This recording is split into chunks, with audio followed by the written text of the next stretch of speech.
What's going on, everybody? Welcome back to Wrestling City. As always, I'm Taylor, and today we're checking out why WWE isn't the same anymore. This is uploaded by WrestleLamia, and I'm just gonna start off by saying WWE in 2025 just I don't know, man. I'm just not feeling it this year.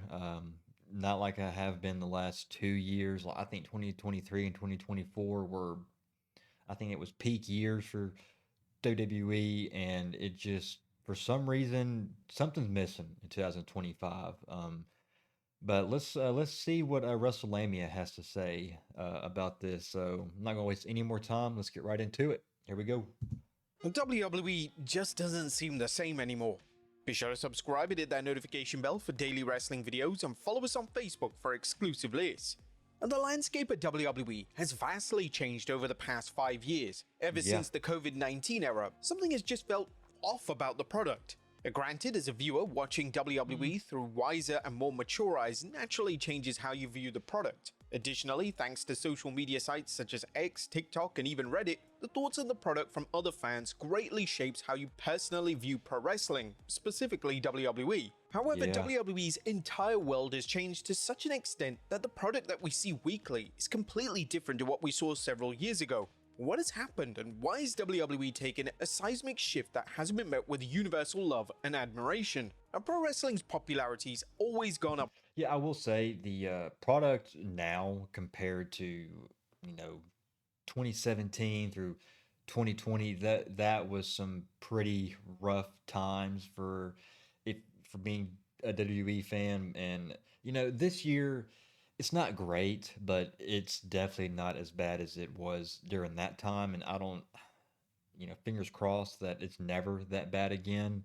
But yeah, it's just not exciting this year as it has been in the last 2 years. So And down, and it's always hard to predict when the next boom is going to be. When WWE was struggling to sell tickets for their shows during 2017 to gosh, man. 2019, nobody could have ever predicted that another mini boom was on the horizon. The product was so detested by not just fans, but talent themselves, and they were at a point thanks to WWE's creative output where their top star, that being Roman Reigns, was going to ride off into the sunset. That's right, according to WWE Hall of Famer Paul Heyman, when Reigns took a step back from WWE during the COVID-19 outbreak, he considered himself retired. This was mainly down to how utterly horrendous the WWE creative had been featured. If I were him, I probably would have said fuck it and retired too if they were having me get dog food smothered all over me coming out as an actual dog. Oh, dark times. Years. But the WWE boom started around 2022, we and get there was a lot of this. factors that went into Bloodline. WWE catching fire once more. Vince McMahon leaving WWE was definitely a key factor. Lapsed wrestling fans wanted to see what WWE was like without McMahon, and once they discovered that this was going to be a product that listened to the audience and embraced change, they were back in. Additionally, having Triple H steer the 100%, ship was me included. 100% the right move. The game had been known for his creative during his time running NXT, and it wasn't just the creative aspects that the game was praised for, as he was often cited as Black and being Gold era outstanding with NXT talent was and so understanding good. how to get the best out of them. But this is something that McMahon hadn't been praised for since the 90s. There were also numerous major storylines and characters catching fire at the same time. Yeah, I mean the thing with Vince, he just lost touch. I mean he was out of touch with what we wanted in the late 2010s. Like I said, 2017 to 2019, it's like he didn't care anymore. He was just running the show how he wanted to, and whatever we wanted to say, he just wasn't going to listen. But thank God those times are over, right? The Bloodline storyline was producing cinema each and every week, and This Cody Rhodes was saved the slowly company. but surely cementing This too. himself as the next John Cena. The latter 100%. was such a natural role that the first time in 20 years, WWE had an organic fit for the next face of the company. It was someone that finally WWE actively wanted in that role. Yeah. Now, this all sounds perfect, so where's the magic actually gone? Elements of change were definitely felt when TKO acquired WWE. WWE being acquired by another company meant that for the first time ever, that they were going to have other people control what they did. Whilst TKO leaves WWE alone in certain aspects, key contracts when it comes to the rights and licensing are all down to TKO. And as we've seen over the past 3 years, TKO is focused on one thing and one thing only: money. Pro Yeah, wrestling is a scripted money. medium. This has been common knowledge for decades, and it doesn't take away from how special and valuable pro wrestling is as an art form. In the same way that Marvel movies are obviously not occurring in real life, this doesn't hinder their enjoyment, and you can easily watch them and let yourself engage in the fictional universe for about 2 or 3 hours. But Yeah. with that being said, when you're watching the latest Hollywood blockbuster, the lead actor doesn't come out on the screen halfway through and remind you that what you're watching is completely fake. When the next Avengers movie comes out, titled Avengers Doomsday, which will star Robert Downey Jr. as Doctor Doom, Downey Well, isn't I'm going to looking come forward out to onto the that movie. screen at the end and say, hey, just so you know, I'm playing a character and I'm not actually full of malice. Unfortunately, WWE has become this company that is insistent on telling the audience that what they're watching is totally fabricated. In the Triple H era, post-show press Yeah. conferences were launched after all the major shows. These are still to date one of the most confusing and backwards additions to the WWE programming schedule. WWE will always have talent talk about their matches and upcoming programs, but in an odd move, some will be in complete character, while some will break kayfabe and act like it's an out-of-character interview outside of the WWE realm. It's The utterly Rock. bizarre, and the fact that wrestlers take questions from the wrestling media is an unusual approach to say the very least. Triple H will almost certainly feature at these conferences, and it's usually Triple H's job to run down the numbers and promote how the show did a record gate and delivered record-breaking attendance. These press conferences are done to pat WWE on the back, and they have no other purpose than to remind the fans who've already watched the show and the wider media that WWE is on fire. The origin of these post-show press conferences is no doubt from pro sports, as they are common in most sports in the US and Europe. This, however, sends a Yeah. mixed message. WWE wants to act like they're a real sport by doing these, but are they willing to break kayfabe during them? WWE either needs to fully embrace kayfabe or just leave it behind, as it makes no sense to blur the lines to such a confusing extent, and it's slowly turning fans away from the product as it lacks identity and, most importantly, soul. When it Yeah. comes to breaking kayfabe, Yeah, let me just say, I'm not a fan of the press conferences. I don't care for them. I mean, like Russell Lemmy had just said, the main reason why they do them is so Triple H can go on there and talk about how we just made so much money. Thank you guys for giving us all of your money. Blah blah blah. All that BS. That's the main reason why he does them. Other than that, they're pointless. You know, I don't ever go back and I don't ever sit down and watch them afterwards. They're just ridiculous. I wish they would stop doing them, honestly.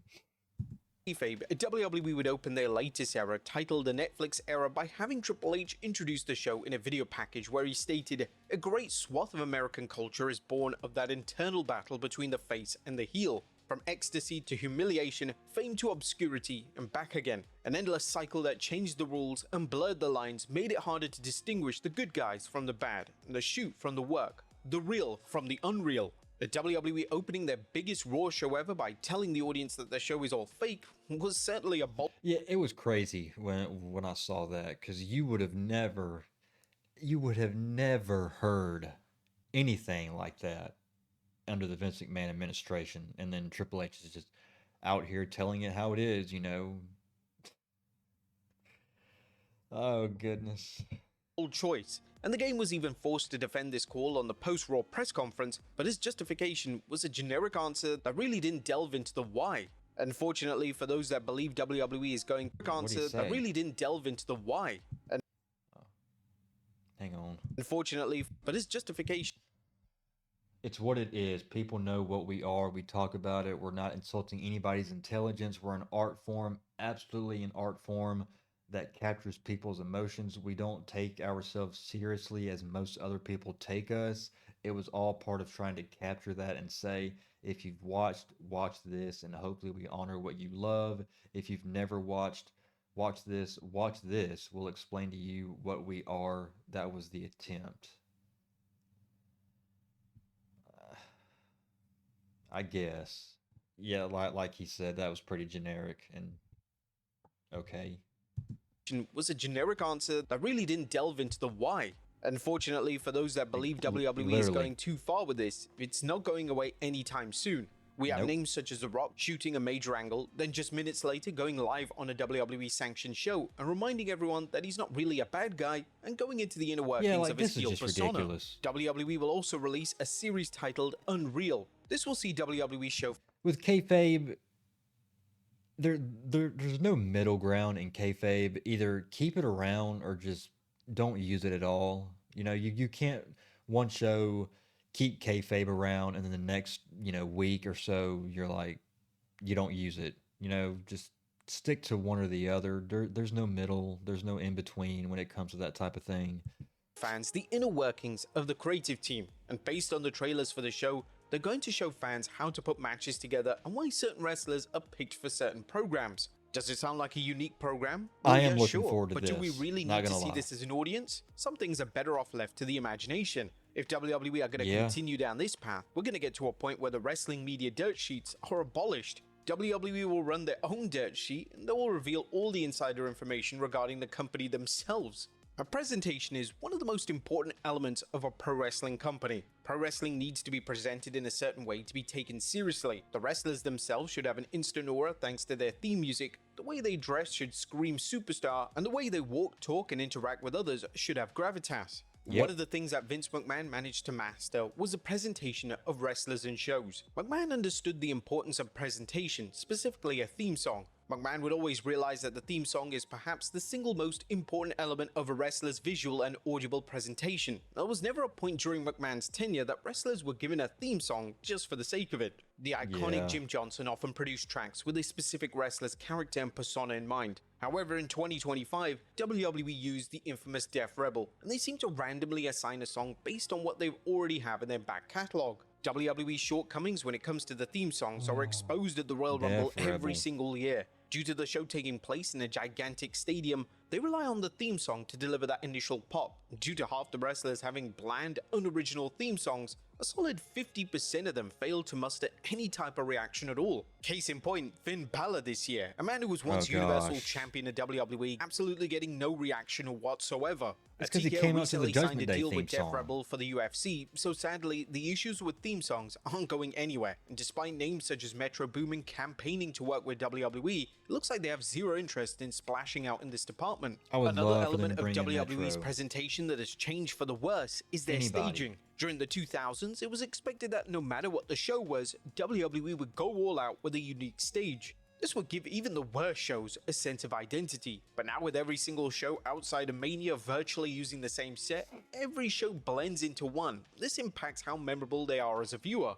This is naturally a cost-cutting measure, but every single cost-cutting measure seems to impact the overall presentation of the show. And WWE and TKO are seemingly never putting any money back into things that should matter. WWE's event calendar No, I will say I do miss the unique stages that they would have for different types of shows. But the thing is, like now, nowadays, 2024, 2025, it's kind of hard to have a, unique stage for a certain PLE because they're selling out every single arena that they go into. So you can't put up that huge, elaborate stage because it's going to cover up the people in attendance. It's going to cover up their viewing. They won't be able to see what's going on because now a lot of times nowadays they have people sitting behind the stage, so they not much that they can do when you're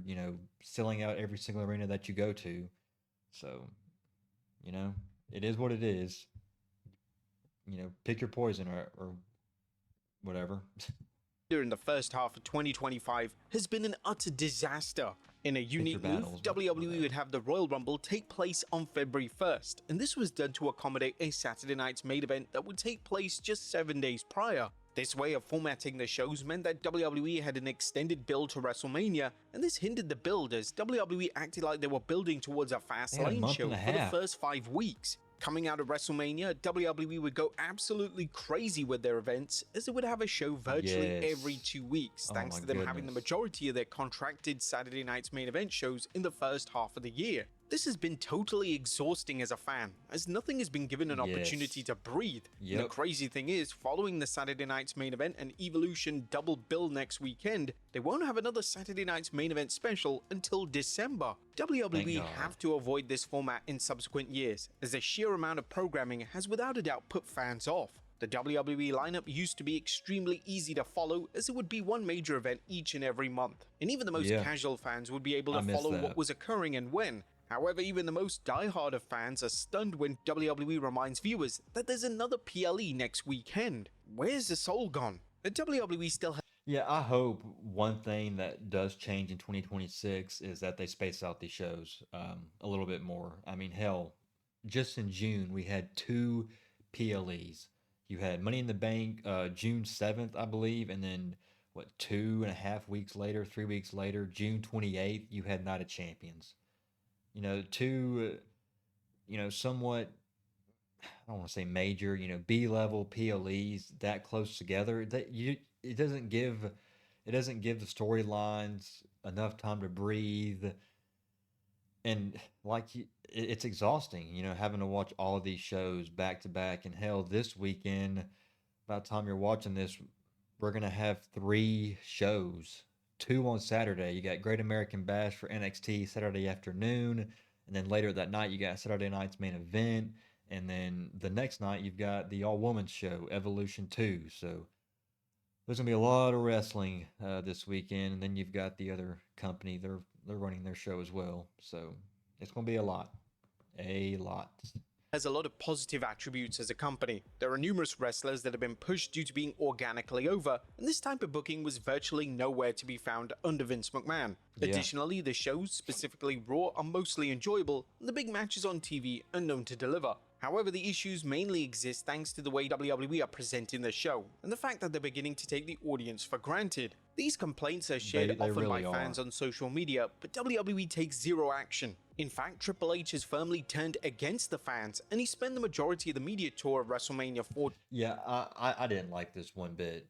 Triple H, the first 2 years essentially when he started running creative. 2023, 2024, he was all about listening to us fans. What what's our interest. Anything like that, and then he comes out there and says this, and I think TKO has a it. I think it really does have a huge part in why he said this. TKO is just that TKO mind control is running rampant on Triple H currently. You hate to see it. T1, telling interviewers that the fans' opinions don't matter. WWE is in a weird place with their product, and hopefully them and TKO begin to realize that the show and the company as a whole He says it doesn't matter, but then he brings back R-Truth after R-Truth got let go. I'm like, come on, bro. Don't say that our opinions don't matter when you let go one of the most popular wrestlers of all time, and then we want truth trends, and you hear that and you bring him back. So don't say that you don't listen to us, all that other nonsense when you clearly do.